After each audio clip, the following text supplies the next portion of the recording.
Hello hi നമസ്കാരം. ചെറിയൊരു ചമ്മലോടുകൂടി ആരംഭിക്കുകയാണ്. വേറൊന്നും കൊണ്ടല്ല, നമ്മൾ ബിഗ് ബോസിൻ്റെ ഈ ഒരു സീസൺ 7 മലയാളത്തിൻ്റെ അനാലിസിസ് പരിപാടി തുടങ്ങിയതിന് ശേഷം ഇത്രയും ദിവസം ഏകദേശം കൃത്യമായിട്ടാണ് പോയത്. ഇടയ്ക്കൊരു ദിവസം ഒരു ഡിലേ വന്നിട്ടുണ്ടായിരുന്നു, വല്ലാത്തൊരു ഡിലേ ഉണ്ടായിരുന്നു. അത് നമ്മൾ അത്യാവശ്യം കൃത്യമായ ദിവസങ്ങളിൽ തന്നെ വീഡിയോസ് അപ്ലോഡ് ചെയ്യുന്നുണ്ടായിരുന്നു. പക്ഷേ കഴിഞ്ഞൊരു 3 ദിവസമായിട്ട് എപ്പിസോഡ് 30 29ാമത്തെ ദിവസം, 30ാം ദിവസം, 31ാം ദിവസം ഈ 3 വീഡിയോസ് പെൻഡിങ് ആണ്. അപ്പോൾ ഈ വീഡിയോ എന്ന് പറയുന്നത് 29ാം ദിവസത്തെക്കുറിച്ചുള്ളതാണ്. ബാക്കി 2 ഉടനെ തന്നെ വീഡിയോ കണ്ടതിന് ശേഷം അതിൻ്റെ ഒരു അനാലിസിസ് വീഡിയോ പോസ്റ്റ് ചെയ്യുന്നതാണ്. ഈ കഴിഞ്ഞു പോകുന്ന 3 ദിവസം എന്ന് പറയുന്നത് ഒരുപാട് കണ്ടൻറ് ഉണ്ടായിട്ടുള്ള ദിവസമാണ്. അതായത് ഈ പറയുന്ന നീ ബോഡി ഇടിബോഡി വിളികൾ, അതുപോലെ തന്നെ വളരെ മോശമായിട്ടുള്ള കാര്യങ്ങൾ, ഇതിൻ്റെ വേറൊരു രൂപാന്തരം എന്നുള്ള രീതിയിൽ വളരെ ഡിഫറൻ്റ് ആയിട്ടുള്ള കുറച്ച് കാര്യങ്ങൾ സംഭവിച്ചിട്ടുണ്ട്, അല്ലെങ്കിൽ നമ്മൾ എടുത്തു പറയേണ്ടതായ കുറച്ച് വിഷയങ്ങൾ സംഭവിച്ചിട്ടുള്ള ദിവസങ്ങളാണ്. അതുകൊണ്ട് തന്നെ സെപ്പറേറ്റ് വീഡിയോസ് ആയിട്ട് ചെയ്യാമെന്നാണ് വിചാരിക്കുന്നത്. ബിഗ് ബോസ് സീസൺ 7 മലയാളത്തിൻ്റെ 29ാം ദിവസം ആരംഭിക്കുമ്പോൾ ഈ 1 hour എപ്പിസോഡിനെ കുറിച്ചാണ് പറയുന്നത് എന്ന് പ്രത്യേകം ഒന്നുകൂടി ഓർമ്മിപ്പിക്കുകയാണ്. 2 ദിവസമായല്ലോ വീഡിയോ ഒക്കെ പോസ്റ്റ് ചെയ്തിട്ട്. അപ്പോൾ 29ാം ദിവസം നമ്മൾ കാണുന്ന രാവിലത്തെ പ്രധാന പ്രശ്നം എന്ന് പറയുന്നത് ആസ് ഓൾവേസ് കിച്ചണിൽ നിന്നാണ്. അവിടെ നെവിൻ ഒരു തേങ്ങ പൊട്ടിക്കാൻ ശ്രമിക്കുകയാണ്. തൊട്ടടുത്ത് നിൽക്കുന്നത് ലക്ഷ്മിയാണ്. തേങ്ങ പൊട്ടിക്കാൻ വേണ്ടി കത്തി എടുത്ത് വീശുമ്പോൾ കത്തി ഒടിഞ്ഞ് മുകളിലേക്ക് പറക്കുകയാണ്. ഇത് വളരെ വളരെ വളരെ ഡേഞ്ചറസ് ആയിട്ടുള്ളൊരു സിറ്റുവേഷനാണ്. ബിഗ് ബോസ് അത്രയും ഉപയോഗശൂന്യമായ, അതായത് ഒരു തേങ്ങക്കിട്ട് വെട്ടുമ്പോൾ ഉടനെ പൊട്ടിത്തെറിച്ച് പല വഴിക്കും പോകാൻ പറ്റുന്ന പോലത്തെ ഒരു കത്തി കൊടുക്കുമെന്ന് ഫസ്റ്റ് പ്ലേസിൽ ഞാൻ ചിന്തിക്കുന്നില്ല. ഒന്നുകിൽ അവരെടുത്ത കത്തി അത് ആ തേങ്ങ മുറിക്കാൻ പാകത്തിന് കരുത്തില്ലാത്തൊരു കത്തിയായിരിക്കാം. അതല്ലെങ്കിൽ ആ കത്തി ഇത്രയും ദിവസത്തെ ഉപയോഗത്തിനൊക്കെ ശേഷം, അവിടുത്തെ അടുക്കളയുടെ ഉപയോഗമൊക്കെ നമ്മളിപ്പോൾ ഏകദേശം കണ്ടിട്ടുള്ളതാണല്ലോ. അപ്പോൾ ഇത്രയും ദിവസത്തെ ഉപയോഗത്തിന് ശേഷം ആ കത്തി അതിൻ്റെ തുരുമ്പെടുത്തോ അങ്ങനെ എന്തെങ്കിലും ഒരു രീതിയിൽ അത് അത്ര നല്ലൊരു അവസ്ഥയിലായിരിക്കില്ല ഉണ്ടാവുക. ഈ 2 കണ്ടീഷനാണെങ്കിലും ഇത് കൃത്യമായി റിപ്പോർട്ട് ചെയ്യേണ്ട ഒരു ഉത്തരവാദിത്തം ഇതിനു മുമ്പുള്ള കിച്ചൺ ടീമുകൾക്കും ഈ ഒരു കിച്ചൺ ടീമിനും ഉണ്ട്. ആ കത്തിയെടുത്ത് ഉപയോഗിക്കുന്ന നെവിൻ ആ ഉത്തരവാദിത്തമുണ്ട്, തൊട്ടടുത്ത് നിന്ന് ഉപദേശിച്ച ലക്ഷ്മിക്ക് ആ ഉത്തരവാദിത്തമുണ്ട്. അതുപോലെ തന്നെ ഇങ്ങനൊരു സിറ്റുവേഷൻ ഉണ്ടായിട്ടുണ്ടെങ്കിൽ ബിഗ് ബോസിന് അതിൽ നിന്നുള്ള ഉത്തരവാദിത്തത്തിൽ നിന്ന് മാറി നിൽക്കാൻ പറ്റില്ല. ഫസ്റ്റ് പ്രോപ്പറായിട്ടുള്ള ആയുധങ്ങൾ, ഇതെന്താണെന്ന് പറയുക, ഇത് ഒന്ന് അങ്ങോട്ടോ ഇങ്ങോട്ടോ മാറിയ ജീവൻ വരെ പോകുന്ന പരിപാടിയാണ്. അപ്പോൾ അതുകൊണ്ട് പ്രോപ്പറായിട്ടുള്ള ആയുധങ്ങൾ കൊടുക്കണം. ഡാമേജ് ഉണ്ടെങ്കിൽ അത് എത്രയും പെട്ടെന്ന് തന്നെ മാറ്റി കൊടുക്കണം. ഇത് വളരെ സീരിയസ് ആയിട്ടുള്ള, ഇത് ഈ ഗെയിമെന്ന് മാത്രമല്ല, ഗെയിമിന് ശേഷവും അവരുടെ ജീവിതത്തിനെയൊക്കെ വളരെ മോശമായി ബാധിക്കാവുന്ന ഒരു ഇഷ്യൂ ആണ്. അപ്പോൾ അത് വളരെയധികം ശ്രദ്ധയോടുകൂടി തന്നെ കണ്ടസ്റ്റൻസ് ആണെങ്കിലും കിച്ചൺ ടീം ആണെങ്കിലും അതുപോലെ തന്നെ ബിഗ് ബോസ് ആണെങ്കിലും ശ്രദ്ധിക്കേണ്ടതാണെന്ന് ഓർമ്മപ്പെടുത്തുന്നൊരു ഇൻസിഡൻ്റ് ആയിരുന്നു. അത് കഴിഞ്ഞിട്ടാണ് ബിഗ് ബോസ് സീസൺ 7 മലയാളത്തിൽ പുതുതായി വന്നു കയറിയിട്ടുള്ള നമ്മുടെ വൈൽഡ് കാർഡ് എൻട്രീസ്, അവരിൽ ചിലരുടെയൊക്കെ ആ ഒരു സ്ട്രാറ്റജി അത് ഇത്രയും ചീപ്പായിരുന്നു മുതലാളി എന്ന് ചോദിക്കാൻ തോന്നുന്ന രീതിയിലേക്ക് നമ്മുടെ മുമ്പിൽ വളരെ വിസിബിളായിട്ട് വരുന്നത്. അനീഷ് ആദ്യമേ വന്ന് പറയുന്നത് നമ്മൾ കേൾക്കുന്നത്, ഇത്തവണ വന്നിട്ടുള്ള വൈൽഡ് കാർഡ് എൻട്രീസ് എന്ന് പറയുന്നത് ബിഗ് ബോസിൻ്റെ ചരിത്രത്തിലെ തന്നെ ഏറ്റവും മോശം കണ്ടസ്റ്റൻസ് ആണ്, അവർക്ക് സ്വന്തമായ ഒരു ഗെയിമില്ല, എല്ലാവരുടെയും പേഴ്സണൽ ലൈഫിനെ തോണ്ടിക്കളിച്ചുകൊണ്ടിരിക്കുകയാണ് എന്നൊക്കെ പറയുന്ന കുറച്ച് കാര്യങ്ങൾ അനീഷ് മുന്നോട്ട് വെക്കുന്നുണ്ട്.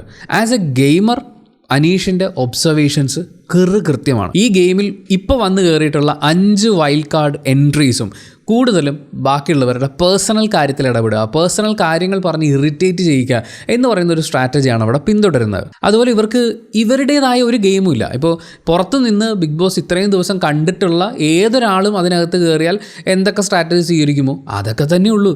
അതിന് പ്രേക്ഷകർക്ക് പുറത്തുനിന്ന് ഇത്രയും ഈ ഇൻ്റർവ്യൂവും പരിപാടിയൊക്കെ കഴിഞ്ഞ് സെലക്ട് ചെയ്യപ്പെടുന്ന കണ്ടസ്റ്റൻസ് വരേണ്ട കാര്യമൊന്നുമില്ല. അങ്ങനെ നോക്കുമ്പോൾ ഈ വൈൽഡ് കാർഡ് എൻട്രീസ് എന്ന് പറയുന്നത് പരാജയമാണ്. അങ്ങനെയുള്ള സിറ്റുവേഷനിൽ അനീഷ് ഈ പറഞ്ഞതിൽ യാതൊരു തെറ്റുമില്ല. അവർ ഇനിയുള്ള ദിവസം കളിച്ചാണ് അത് തെളിയിക്കേണ്ടത്, അനീഷ് പറഞ്ഞത് തെറ്റാണെങ്കിൽ. പക്ഷേ അനീഷ് ഇത് പറയുമ്പോഴേക്കും, അനീഷിൻ്റെ പ്രയോഗത്തിലും കുറച്ച് പ്രശ്നമൊക്കെ ഉണ്ടായിരുന്നു. ഈ നട്ടല്ലില്ലാത്ത എന്നൊക്കെ പറയുന്നുണ്ട്, അതൊരു ഏബിളിസ്റ്റ് ഡയലോഗാണ്, പറ്റുമെങ്കിൽ ഒഴിവാക്കേണ്ടതാണ്. വളരെ മോശമായിട്ടുള്ള, പൊളിറ്റിക്കലി വളരെ ഇൻകറക്റ്റ് ആയിട്ടുള്ള ഒരു സ്റ്റേറ്റ്മെൻ്റ് ആണ്. അത്രയും നമ്മളിപ്പോൾ പറയാം. ഇനി ദിവസങ്ങളുണ്ടല്ലോ, ഇതുപോലെ കുറേ സാധനങ്ങൾ വരാൻ സാധ്യതയുണ്ട്. അപ്പോൾ അതിനെക്കുറിച്ച് നമുക്ക് കൂടുതൽ ഡീറ്റെയിൽ ആയിട്ട് പിന്നീട് പറയാം. അപ്പോൾ അനീഷിൻ്റെ ഭാഗത്തുനിന്ന് ഇങ്ങനൊരു സ്റ്റേറ്റ്മെൻറ്റ് ഉണ്ടാകുന്ന സമയത്ത് മസ്താനിയാണ് കിച്ചണിൽ നിന്ന് ആദ്യമായി റെസ്പോണ്ട് ചെയ്യുന്നത്. ഈ സ്വഭാവം കൊണ്ടാണോ ഭാര്യ ഇട്ടിട്ട് പോയത് എന്നുള്ളതാണ് ചോദ്യം. ഫസ്റ്റ് ഓഫ് ഓൾ അത് അനീഷിൻ്റെ വളരെ പേഴ്സണൽ ആയിട്ടുള്ള കാര്യമാണ്. അനീഷ് ഇങ്ങനെ പറയുമ്പോൾ തിരിച്ച് പ്രൊവോക്ക് ചെയ്യാൻ വേണ്ടിയിട്ടുള്ള ഒരു ടാക്റ്റിക്കായിട്ടാണ് ഇത് ഉപയോഗിക്കുന്നത്. മസ്താനിയെ നമ്മൾ എടുത്തു നോക്കുകയാണെങ്കിൽ ഓരോ ആൾക്കാരുടെയും പുറകെ നടന്ന് അവരുടെ പേഴ്സണൽ ലൈഫിനെ കുറിച്ച് അറിയാവുന്ന കാര്യങ്ങൾ വെച്ചുകൊണ്ട് അതിൽ ഏറ്റവും മോശം ആംഗിളിൽ അവരെ ചിത്രീകരിച്ചുകൊണ്ടാണ് മസ്താനിയുടെ ഓരോ ആർഗ്യുമെൻറ്റും പോകുന്നത്. അനീഷിനോട് ചോദിക്കുന്നതും ഇതേ കാര്യം തന്നെയാണ്. ഈ സ്വഭാവം കൊണ്ടാണോ നിങ്ങളുടെ ഭാര്യ ഇട്ടിട്ട് പോയതെന്ന്? ഒന്ന് ഈ ചോദ്യം ചോദിക്കാനുള്ള അവകാശമോ അർഹതയോ അത് മസ്താനിക്കെന്നല്ല ആർക്കുമില്ല. അയാളുടെ പേഴ്സണൽ ലൈഫിലെ കാര്യങ്ങൾ തുറന്നു പറയുക, അയാളുടെ ഭാഗം കേൾക്കുക. ഇനി അയാളുടെ ഭാഗം മാത്രമല്ല, അതിൽ മറ്റൊരു സ്ത്രീ കൂടി ഇൻവോൾവ് ആണ്. അവരെ കൂടി വലിച്ചഴിച്ച് ഇതിലേക്ക് കൊണ്ടുവരുന്ന ഒരു സാധനമാണ് മസ്താനിയുടെ ഈ സ്റ്റേറ്റ്മെൻറ്റ്. നട്ടലില്ലാത്ത അനീഷെ, നിങ്ങളുടെ കഥ പറഞ്ഞു കഴിഞ്ഞാൽ നിങ്ങളുടെ കഥകളൊക്കെ പുറത്തു വരുമെന്ന് പേടിയാണോ എന്നൊക്കെ അനീഷിനോട് ചോദിക്കുമ്പോൾ അനീഷ് കൂളായിട്ട് പറയുന്നുണ്ട്, എനിക്ക് ഒരു പേടിയുമില്ല, എൻ്റെ ജീവിത കഥയിൽ അല്ലെങ്കിൽ എൻ്റെ ജീവിതത്തിലെ സംഭവങ്ങൾ നിങ്ങൾ ധൈര്യം ഉണ്ടെങ്കിൽ പറയൂ എന്ന് അനീഷ് തിരിച്ചു ചോദിക്കുന്നുണ്ട്. പക്ഷേ ഓരോരുത്തരുടെയും പേഴ്സണൽ ലൈഫ് എടുത്ത് ഇവിടെ പറയാൻ മാത്രം ചീപ്പല്ല അനീഷ് എന്നും അനീഷ് അതിനോട് ചേർത്ത് വെക്കുന്നുണ്ട്. അതാണ് അനീഷിൻ്റെ ഒരു ഈ പറയുന്ന വൈൽഡ് കാർഡ് എൻട്രീസോ അല്ലെങ്കിൽ അവിടെയുള്ള മറ്റ് പല കണ്ടസ്റ്റൻസിനെയും വെച്ച് നോക്കുമ്പോൾ അനീഷിനെ ഡീസൻ്റായി നിർത്തുന്ന അല്ലെങ്കിൽ കൂട്ടത്തിലൊരു നല്ല ഗെയിമറാക്കി നിർത്തുന്ന ഒരു ക്വാളിറ്റി അതാണ്. ഒരാളുടെ പേഴ്സണൽ ലൈഫിനെ ഇവിടെ എടുത്തുകൊണ്ട് വന്നിട്ട് അതിനെ മോശമായി ചിത്രീകരിച്ച് അതിലൂടെ ആ ക്യാരക്ടർ അസാസിനേഷൻ നടത്തി അങ്ങനെ ഇൻസൾട്ട് ചെയ്തല്ല അനീഷ് കളിക്കുന്നത്. അനീഷിന് കൃത്യമായ ഗെയിമുണ്ട്. ആ ഗെയിം ആ ബിഗ് ബോസ് ഹൗസിൽ വന്നതിന് ശേഷം കൃത്യമായി അയാൾ ഉപയോഗിക്കുന്നുണ്ട്. പക്ഷേ വൈൽഡ് കാർഡ് എൻട്രീസ് അടക്കം പലരിൽ നിന്നും നമുക്കിത് കാണാൻ പറ്റില്ല. എന്തായാലും അനീഷിൻ്റെ വെല്ലുവിളി കേൾക്കുമ്പോൾ പേടിക്കേണ്ട, പേഴ്സണൽ ലൈഫ് ഒന്നും ഞങ്ങളിവിടെ പുറത്തെടുത്തിട്ടില്ല എന്നൊക്കെ മസ്താനി പറയുന്നുണ്ട്. മസ്താനിയുടെയും അനീഷിൻ്റെയും ഈ കോൺവെർസേഷനിൽ പിന്നെ ചാടിക്കയറുന്നത് മിസ്റ്റർ ജിഷിനാണ്. മസ്താനി എന്താണോ ചെയ്യുന്നത് അതിൻ്റെ ഒരു 95% ജിഷിൻ ആ ട്രാക്കൊക്കെ അതുപോലെ തന്നെയാണ് ഫോളോ ചെയ്ത് പോകുന്നത്. പേഴ്സണൽ കാര്യങ്ങൾ പറയുക, പുറത്തിരുന്ന് ബിഗ് ബോസ് കണ്ട് ഈ ഒരു സീസണിനെ പുറത്തു നിന്ന് കണ്ട് മനസ്സിലാക്കിയിട്ടുള്ള ഏതൊരു ഓഡിയൻസിനെയും പോലെ പോയി റിയാക്ട് ചെയ്യുക എന്ന് പറയുന്ന ഒരു പരിപാടിയാണ് ജിഷിനും അവിടെ ചെയ്തുകൊണ്ടിരിക്കുന്നത്. വെറുതെല്ല അയാളുടെ പെണ്ണ് അയാളെ വിട്ടിട്ട് പോയത് എന്ന് പറയുന്ന വളരെ മോശം മാനസികാവസ്ഥയും ചിന്താശേഷിയും ഒക്കെയുള്ള ആളുകൾ ഉപയോഗിക്കുന്ന അതേ രീതിയിലാണ് ജിഷിൻ അവിടെ സംസാരിക്കുന്നത്. വെറുതെ അല്ലേ ഇവൻ്റെ ഭാര്യ ഇവനെ വിട്ടിട്ട് പോയത് എന്ന് പറയുന്നൊരു ഡയലോഗാണ്. ആ സമയത്ത് ശ്രദ്ധേയമായൊരു മാറ്റം സംഭവിക്കുന്നത് ലക്ഷ്മിയിലാണ്. ലക്ഷ്മി അത്രയും നേരം അനീഷിനെതിരെയൊക്കെ സംസാരിച്ചുകൊണ്ടിരുന്ന അനീഷ് പറഞ്ഞതിനെതിരെ പ്രതികരിക്കുകയും മസ്താനി അനീഷിൻ്റെ പേഴ്സണൽ ലൈഫിനെ കുറിച്ച് പറയുമ്പോൾ ചിരിച്ചുകൊണ്ട് നിന്ന ആളുമാണ്. പക്ഷേ ജിഷിൻ വെറുതെ അല്ല അയാളുടെ ഭാര്യ വിട്ടിട്ട് പോയത് എന്ന് പറയുമ്പോൾ ലക്ഷ്മി ചോദിക്കുന്നത് നിങ്ങൾ ഡിവോഴ്സ് അല്ലേ എന്നാണ്. ആരോട്?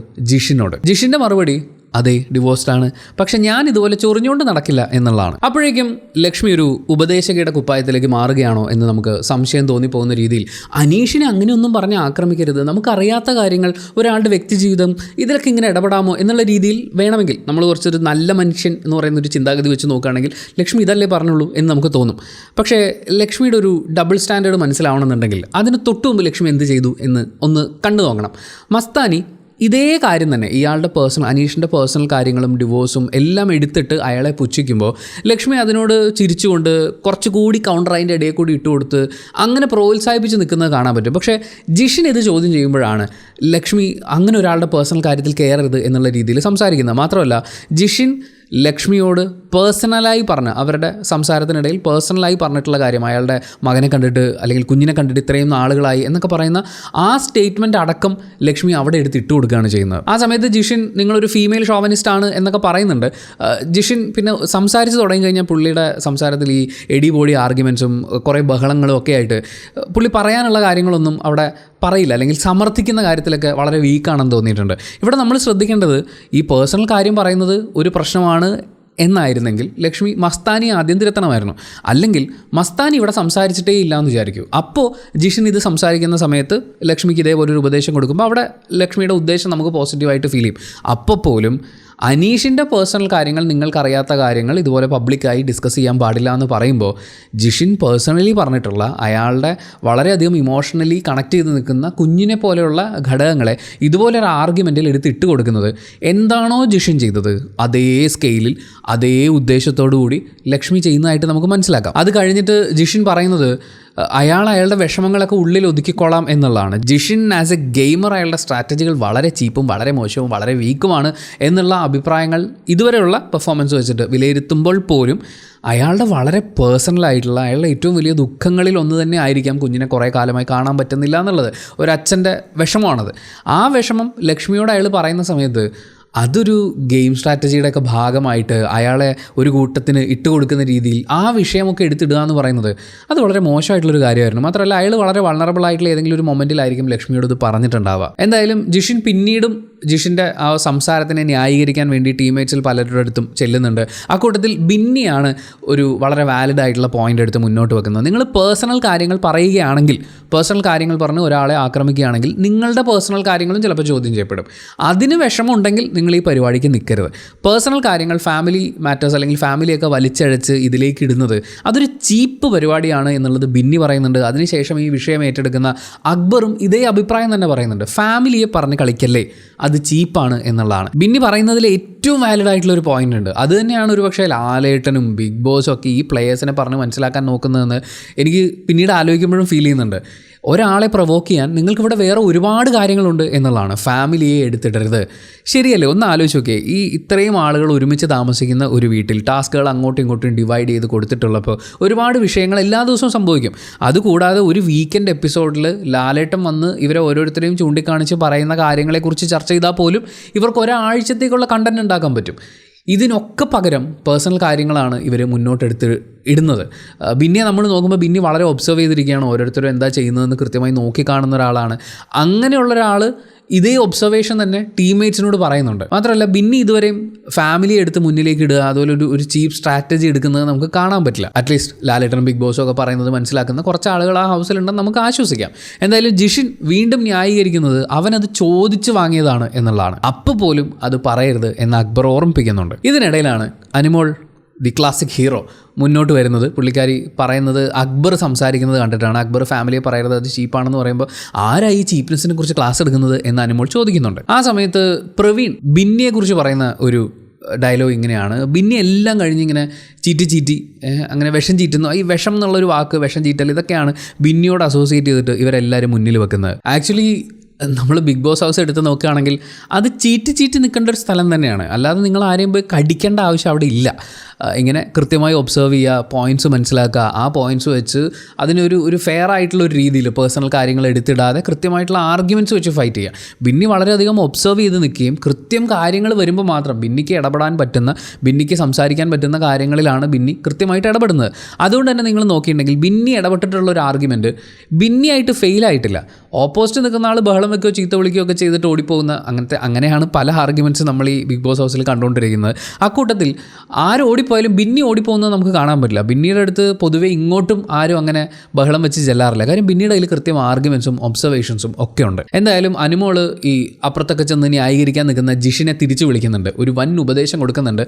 അവർക്കൊക്കെ ഇങ്ങനെ സ്ക്രീൻ ടൈം അല്ലെങ്കിൽ സ്ക്രീൻ സ്പേസ് കൊടുക്കല്ലേ എന്ന്. ആരാണ് ഈ ചോദിക്കണേ സ്ക്രീൻ സ്പേസ് കൊടുക്കല്ലേ എന്നുള്ളത്? അതൊരു ക്ലാസിക് ചോദ്യം തന്നെയാണ്. ബിഗ് ബോസിൻ്റെ ചരിത്രത്തിൽ തങ്കലിപികളിൽ എഴുതി ചേർക്കാൻ പറ്റുന്ന ഒരു ചോദ്യവും ചോദ്യകർത്താവുമായിരുന്നു അത്. വീണ്ടും അടുക്കളയിലെ പ്രശ്നങ്ങൾ ബിഗ് ബോസ് തീർന്നാലും അവസാനിക്കില്ല. ചിലപ്പോൾ ഇവരുടെയൊക്കെ ഓർമ്മകൾ ആ അടുക്കളയിൽ നിന്ന് ഫൈറ്റ് ചെയ്യുമെന്ന് പറയുന്ന പോലെ അടുക്കളയിൽ പ്രശ്നങ്ങൾ ഉണ്ടാകുന്നുണ്ട്. എന്തായാലും ഫുഡിൻ്റെ ടൈമിംഗ് ശരിയല്ല എന്നുള്ളതും ക്വാണ്ടിറ്റി ആവശ്യത്തിന് കിട്ടുന്നില്ല എന്നുള്ള വിഷയങ്ങളും ഷാനവാസ് ചൂണ്ടിക്കാണിക്കുന്നുണ്ട്.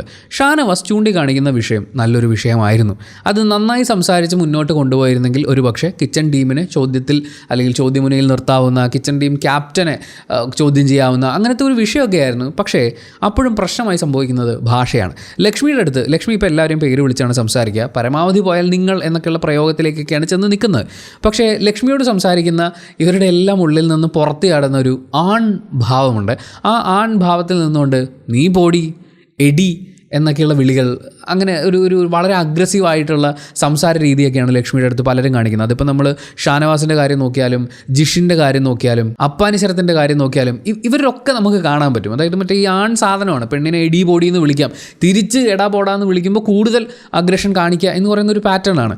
ഇത് ലക്ഷ്മിയുടെ അടുത്ത് എടുക്കുമ്പോഴുള്ള പ്രശ്നം എന്താണെന്ന് വെച്ചാൽ ലക്ഷ്മി പോയിന്റ് വെച്ചിട്ട് ഇതിൻ്റെ കൂടെ എന്നെ ഇങ്ങനെ വിളിക്കരുത് എന്നും കൂടി ചേർത്തിട്ട് തിരിച്ചറിയുകയും, പിന്നെ ഇവരുടെ പ്രശ്നം ഈ എടി ബോഡി എന്ന് വിളിക്കുന്നതിലെ അവകാശ തർക്കമായിട്ട് മാറുകയാണ്. അപ്പം പ്രധാനപ്പെട്ട വിഷയം, അതായത് ചൂണ്ടിക്കാണിക്കാൻ വന്ന വിഷയത്തിൽ നിന്ന് ഇവർ വ്യതിചലിച്ച് പോവുകയാണ്. മാത്രമല്ല ഈ കോൺവെർസേഷൻ്റെ ഭാഗമാകാൻ വരുന്ന ആൾക്കാർ പോലും ഈ എടി ബോഡി വിളിക്കുന്നതിനെ ന്യായീകരിക്കണോ, കൂടെ നിൽക്കണോ എന്നൊക്കെയുള്ള ചോദ്യങ്ങളിലേക്കാണ് പോകുന്നത്. ഇവിടെ വിഷയം ചോദ്യം ചെയ്യപ്പെടുന്നില്ല. എന്തായാലും ആ കോൺവെർസേഷൻ ഇടയ്ക്ക് ഷാനവാസിനെ പ്രകോപിപ്പിക്കാൻ വേണ്ടി, ഇവിടെയുള്ള ഗ്രൂപ്പ് ടീമുകളെയൊക്കെ പൊട്ടിക്കാൻ വേണ്ടി സ്വന്തമായി ഗ്രൂപ്പ് ഉണ്ടാക്കാൻ നോക്കിയതല്ലേ എന്നുള്ള ചോദ്യം ചോദിക്കുന്നുണ്ട്. ഷാനവാസ് വന്ന് കയറുമ്പോൾ തന്നെ ഞങ്ങളെയൊക്കെ വിഴുങ്ങാം എന്ന് പറയുന്നൊരു ചിന്താഗതി നിങ്ങൾക്ക് ഉണ്ടായിരുന്നില്ലേ എന്നുള്ള തിരിച്ചുള്ള ചോദ്യങ്ങളും ചോദിക്കുന്നുണ്ട്. ഇവിടെ നമുക്ക് മനസ്സിലാക്കാൻ പറ്റുന്നൊരു കാര്യം എന്താണെന്ന് വെച്ചാൽ വൈൽഡ് കാർഡ്സായി പുതിയതായി വന്നു കയറിയിട്ടുള്ള ആളുകളും അവിടെ ഇത്രയും ദിവസം ഒരുമിച്ച് സർവൈവ് ചെയ്ത ആളുകളും, ഇവർ രണ്ടുപേരും ആക്ച്വലി രണ്ട് ടീമായിട്ടാണ് നിലകൊള്ളുന്നത്. ഒറ്റ ആൾക്ക് മാത്രമാണ് അതിലൊരു എക്സെപ്ഷൻ ഉള്ളത്. അത് ഞാൻ പറയാം. ഇങ്ങനെ നമ്മൾ കുറച്ച് നാൾ ഒരുമിച്ച് ഇവരിങ്ങനെ ജീവിക്കുന്ന സമയത്ത് തമ്മിത്തല്ലും മറ്റേ കുത്തുവാക്കുകളും പ്രശ്നങ്ങളും ഒക്കെ ഉണ്ടാവും.